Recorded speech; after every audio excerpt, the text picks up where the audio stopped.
prazer estar aqui conversando com vocês hoje, e porque esses espaços, por incrível que pareça, são cada vez mais raros, cada vez mais isolados, e eu acho que esse é um dos grandes problemas. E com isso eu quero, saudando a todos e todas, agradecer, professora Josilda, pelo convite, na pessoa de quem eu agradeço todos os meus companheiros de painel, todos os meus companheiros de trabalho, né? É sempre muito bom escutar as falas, né, que nos tocam.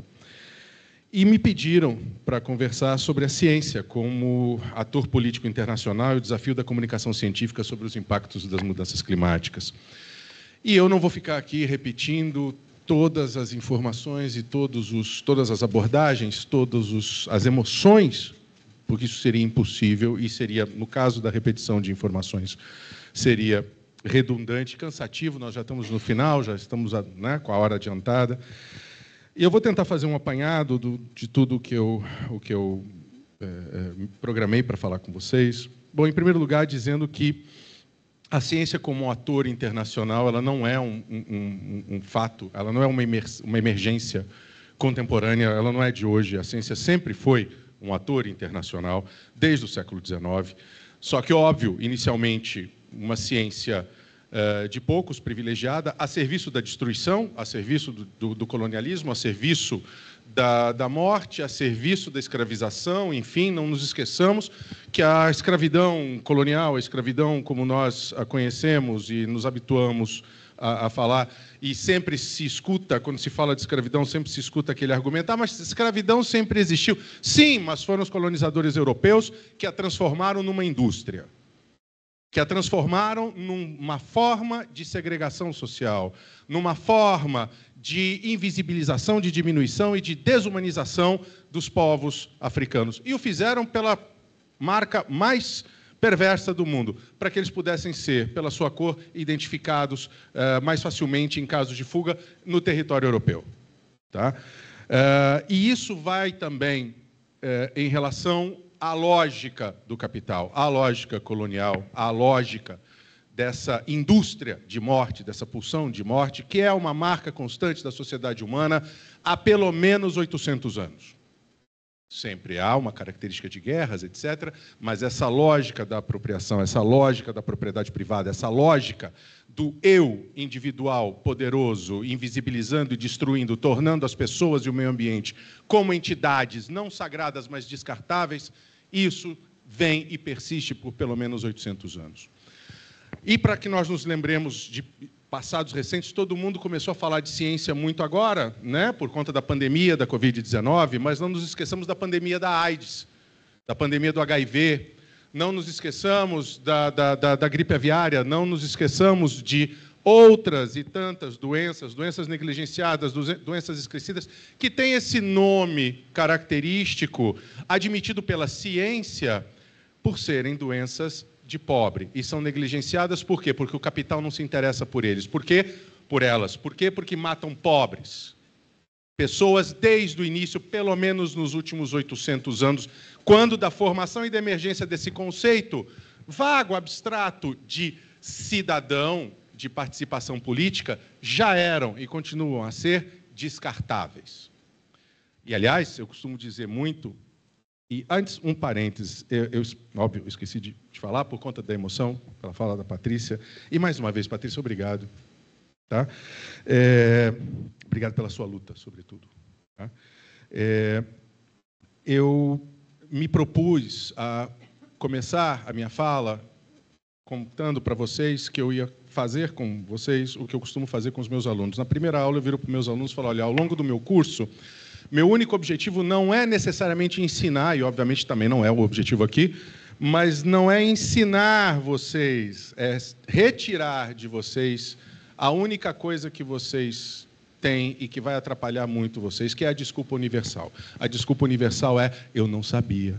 Quantas vezes a gente está falando sobre mudanças climáticas, sobre questão de saúde, sobre opressão, sobre colonialismo, sobre imperialismo, sobre a lógica do capital, essa história do capital, e alguém chega com um axioma pronto.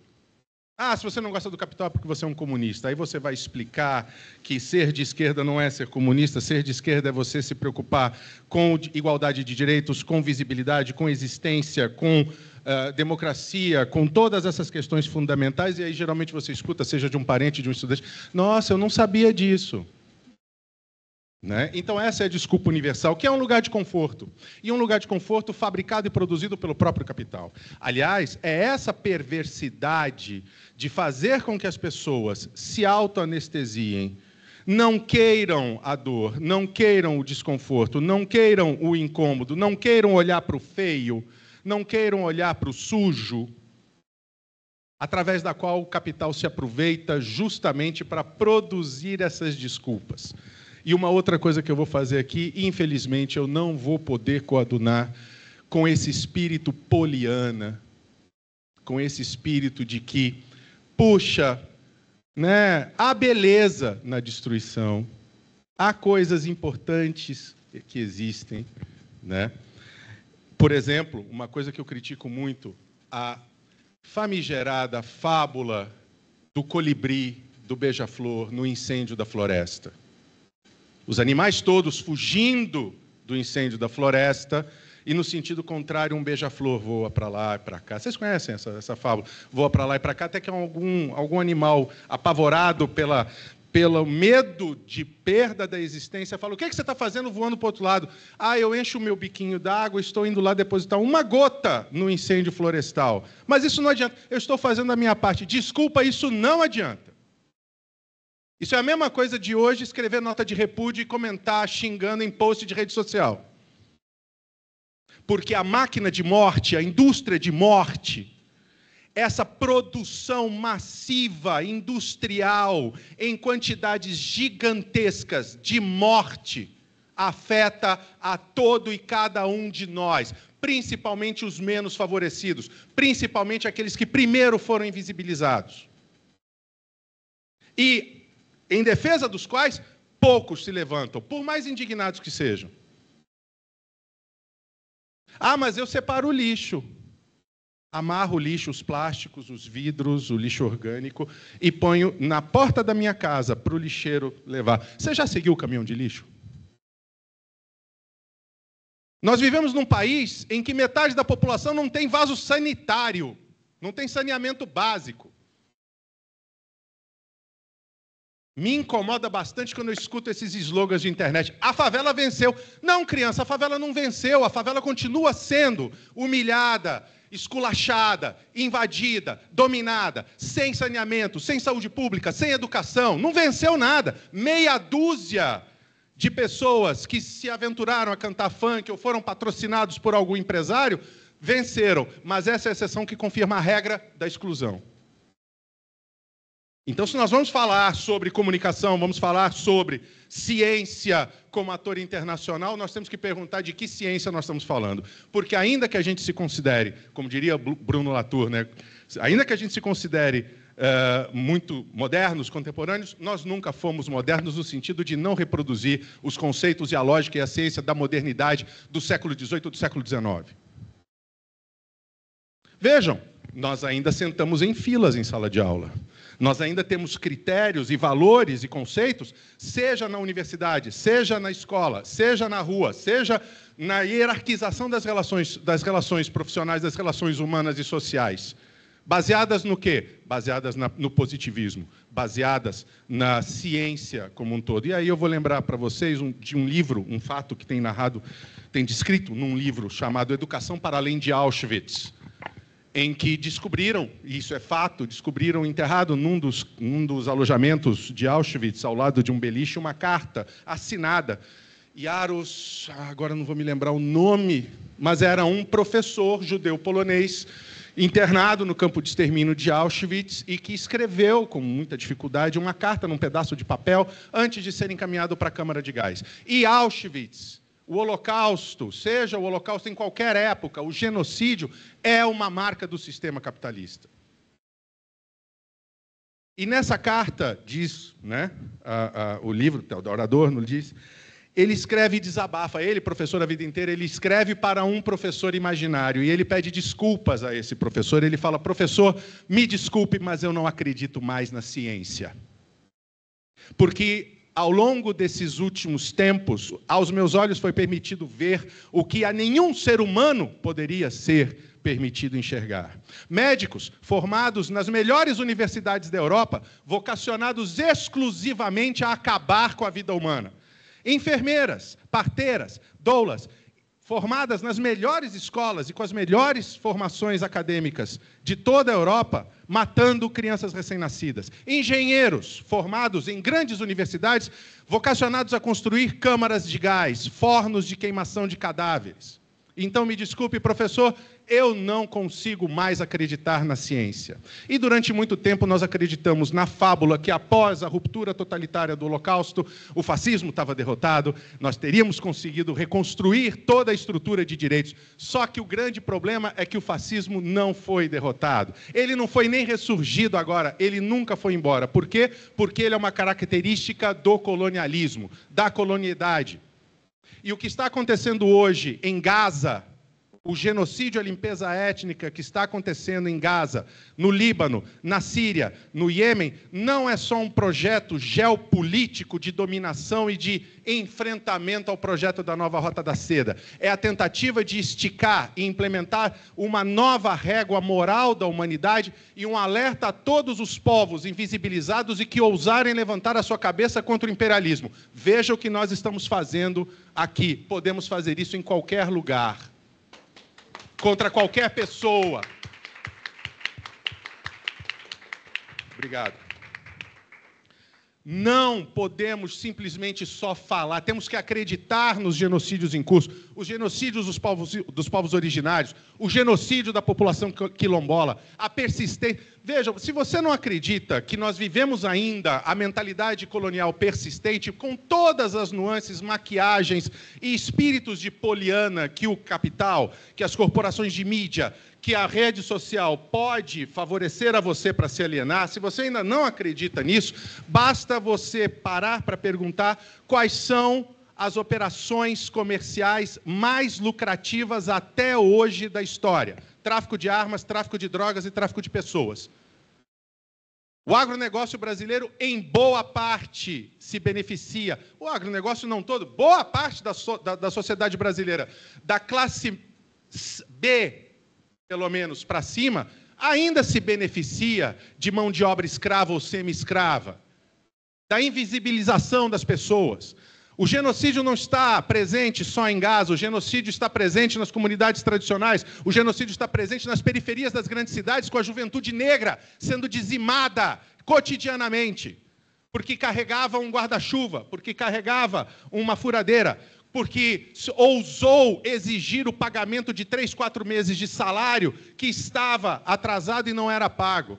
Mas, na verdade, todos nós sabemos que essas pessoas são mortas não por esses motivos iniciais. Elas são mortas porque elas fazem parte das parcelas da sociedade que nós já invisibilizamos. Então, se nós vamos falar sobre ciência, sobre educação, sobre comunicação, sobre mudanças climáticas, em que nível você está disposto a entender o problema? Porque não adianta nada eu falar que eu fico horrorizado com as queimadas, com o desmatamento, mas eu vou lá e troco de celular todo ano, de smartphone todo ano. Não adianta nada eu falar, não, agora nós derrotamos o fascismo do governo Bolsonaro. O governo Lula está aí para mudar tudo. E eu sou um defensor do governo Lula, sim. Eu sou um eleitor do governo Lula, sim. Mas mesmo gostando, admirando a história do presidente Lula, eu, como intelectual público, não posso me furtar a minha obrigação de falar, existem problemas, está mal feito, precisa arrumar, exatamente. Tem gente que não está fazendo o seu trabalho e está ganhando para isso, ganhando popularidade, ganhando salário, ganhando contratos, ganhando uma série de benefícios.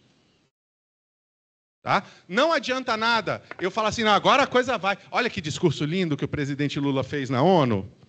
Você vai me desculpar, mas discurso bonito, importante, impactante, quem fez foi o presidente Petro da Colômbia. Porque não adianta nada o presidente Lula chegar na Assembleia Geral da ONU, falar, não, nós erramos algumas coisas, vamos consertar, a COP30 vai ser um sucesso, e antes dessa reunião ele se reúne fora da agenda com representantes da Shell. Não adianta nada falar que não, a gente diminui o desmatamento da Amazônia, mas há meses atrás o Ministério de Minas e Energia autoriza mais de 853 novas concessões de lavra mineral em territórios indígenas. Veja, pelo menos aí há um problema de comunicação. E um problema de ação e de enquadro.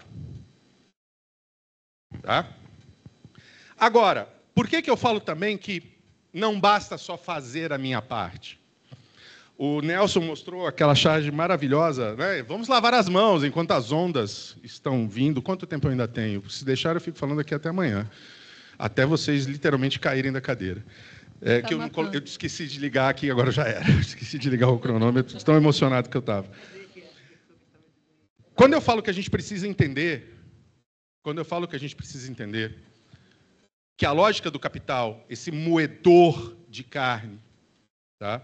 Esse moedor de gente, não basta você usar a tranquilidade de consciência para falar, estou fazendo a minha parte, estou separando o meu lixo, estou diminuindo o meu consumo de água, eu fecho a torneira. Não que isso não seja importante, isso é importante sim. Mas como diria Aldo Fornazieri, hoje em dia a gente não faz manifestação, a gente não faz protesto, a gente não faz nada, a gente convoca procissão. Por quê? No máximo, quando a gente vai para a rua, a gente vai todo mundo ordeiramente, com cartazezinhos, todo mundo calado, né? À exceção do Terra Livre.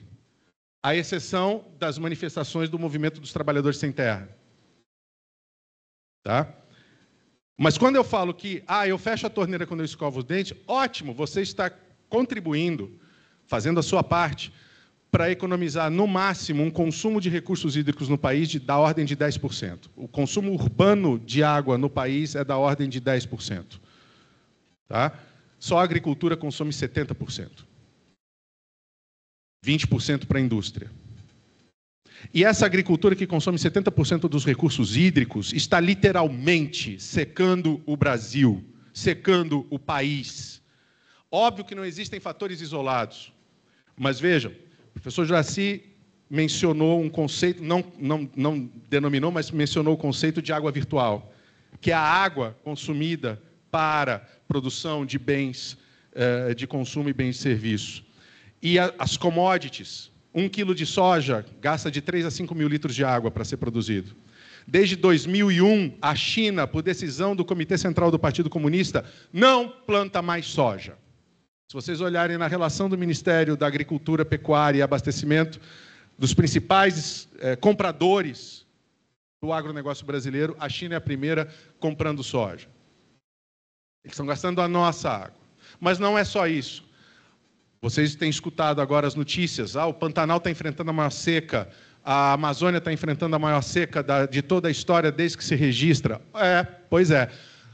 Além da superexploração de recursos hídricos subterrâneos para irrigação, falta de fiscalização da Agência Nacional de Águas, falta de fiscalização do Ministério de Minas e Energia para as concessões de lavra, falta de fiscalização do IBAMA, falta de fiscalização do ICMBio.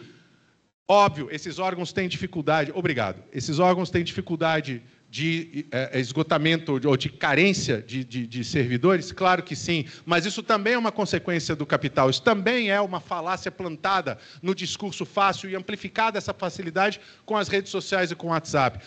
Precisamos ter Estado mínimo. Beleza, você defende Estado mínimo? Ótimo.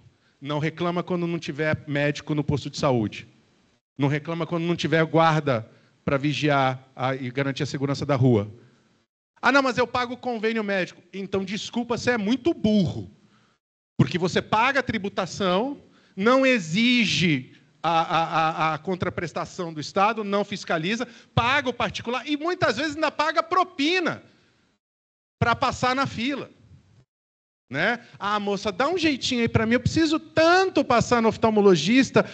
Então, olha, mas não conta para ninguém, tá? Eu vou passar aqui, abrir uma vaga. Né? A gente tem normalizado esses absurdos. Um dos absurdos, e não nos esqueçamos nunca, desmatamento no Brasil grilagem de terra no Brasil é uma política pública. Genocídio no Brasil está normalizado e permitido para as classes poderosas e para as oligarquias. Feminicídio no Brasil, morte no tráfego, atropelamento e morte, consumo de entorpecentes está totalmente descriminalizado no Brasil para a oligarquia. Então nós temos um problema de herança também, herança de patrimônio. Os latifúndios não foram criados por essa geração. E são herdados. Nós temos uma questão também de transmissão de arquétipos mentais. Eu não vou ter tempo, mas em outro momento a gente fala sobre as questões da psicologia de massa. Assim como a miséria é uma questão de herança também, de direito hereditário. Foi falado aqui, eu concordo plenamente. E vejam, nós temos normalizado tantos absurdos, tantos escândalos. Patrícia comentou aqui, todas as corporações de mídia, e óbvio, todas elas profundamente imbricadas em investidoras no agronegócio. Tá? Por isso que o agro é pop, ou o ogro é pop. Tá? E vejam, não se fala, o Estado quer regulamentar e quer acabar com os abusos das queimadas do desmatamento, mexe na Comissão de Valores Mobiliários. O Banco Central do Brasil tem regras para vedar financiamento e participação do Plano Safra para propriedades que foram autuadas por desmatamento ou por queimada. A Bolsa de Valores não tem. São 5 grandes fundos bilionários de investimento. Provavelmente, se você tem aplicação bancária, você vai ter dinheiro aplicado em algum desses fundos sem saber. Isso não é só aqui. O Banco Central Europeu tem as regras mais rígidas para a punição de bancos que financiam, ou na União Europeia, ou no estrangeiro, atividades que causem ou intensifiquem desmatamento, queimada, perda de biodiversidade ou mudanças climáticas. Os principais bancos europeus, inclusive o Banco Central Europeu e dois dos principais bancos estadunidenses, estão nesse relatório. O governo federal quer acabar, ou quer diminuir, quer fazer a transição energética. Saiu semana passada o dado. O orçamento do Ministério de Minas e Energia para o ano que vem, na rubrica assinada à Secretaria ou à Divisão de Transição Energética, é a menor da história. Enquanto isso, o Estado brasileiro, no mundo inteiro, segundo o FMI, a indústria de petróleo recebe subsídios da ordem de... Ano passado, 2023, recebeu subsídios da ordem de 7 trilhões de dólares. A indústria do petróleo. No ano passado, o Brasil pagou para a indústria do petróleo subsídios na ordem de 2 bilhões de dólares. Sabe quanto de subsídio foi dado para produção de energias renováveis? Seja dos que, no descarte, vão ser poluentes, ou na produção de matérias-primas são degradadores, como os painéis solares, como, enfim, os carros elétricos, etc., que são falácias também. Essa é a profundidade do buraco em que nós nos encontramos. Tá? 0. Ao contrário, a legislação que rege, ou que alterou, que atualizou a questão do Sistema Elétrico Nacional, impôs a construção de novas termoelétricas, que serão ligadas agora por conta da bandeira vermelha. Por quê? Porque o país está secando. E só para encerrar, e agora em definitivo, porque eu já estourei meu tempo pedindo desculpas a todas e todos por isso, tinha muito mais coisa para falar, e tem sempre muito mais coisa para falar, porque eu falo pelos cotovelos, né? Todo mundo, toda a imprensa comemorou o acordo da mesa de negociação que o principal tribunal judicial do país fez para aquela pantomima e para justificar que não julga a questão do marco temporal e a inconstitucionalidade da questão do marco temporal. E todo mundo comemorou a indenização para os fazendeiros. Mas não se teve uma única linha, uma única fala dizendo o que vai acontecer ou o que aconteceu com os jagunços que mataram os Guarani Kaiowá recentemente. O Brasil é o país que mais mata defensores do meio ambiente. Não nos iludamos. Isso faz parte de um sistema global, de uma lógica global. Então, se nós vamos discutir ciência como ator internacional, se nós vamos discutir educação e conhecimento e informação do sistema, nós não podemos ter receio de questionar o próprio sistema, porque não vai ser com saídas produzidas pelo capitalismo que nós vamos consertar problemas gerados pelo capitalismo. Olha, a Candinha gerou uma discórdia na turma com a fofoca. O que nós vamos fazer para consertar o problema? Vamos contar uma fofoca sobre a Candinha. Porque o Acordo de Paris é isso. Como o Paulo deve ter falado para vocês, e eu sei que ele fala, e eu concordo plenamente com ele, você não pode simplesmente querer esvaziar a lata de lixo só passando a diminuir a frequência com que você joga lixo na lata. A lata já está cheia. E outra, se a gente quer mudar, se a gente quer acabar com os genocídios, se a gente quer acabar com essas explorações, a gente tem que ir para a rua sim, a gente tem que pressionar, a gente tem que fazer barulho, a gente tem que incomodar, mas a gente tem que mudar, e aí sim no plano pessoal, os nossos hábitos individuais. Porque eu não posso me incomodar com o genocídio na República Democrática do Congo se eu continuo usando o smartphone à torta e direito. Eu não posso me incomodar com o genocídio e sair para a rua com a Kufia ou o Kefie palestino, e tem que ir para a rua também para defender os palestinos, mas tem que aprender com os palestinos também o exemplo de luta e resistência à opressão colonial, à invasão, à ocupação. Tem que aprender com os povos tradicionais, com os povos indígenas, mas também tem que ir para a rua para mandar parar as polícias assassinas que estão matando os jovens negros na periferia e em todas as cidades brasileiras. Eu não como carne, porque eu não quero colaborar com as mudanças climáticas. Nenhum problema ser vegano, respeito. Mas saiba que o bife de soja que você come tem glifosato. Mas eu não sei. Eu estou fazendo a minha parte. Desculpa, só isso não é mais suficiente. E eu já me cedi demais. Muito obrigado a todas e todas. É um prazer estar aqui. Obrigado mais uma vez.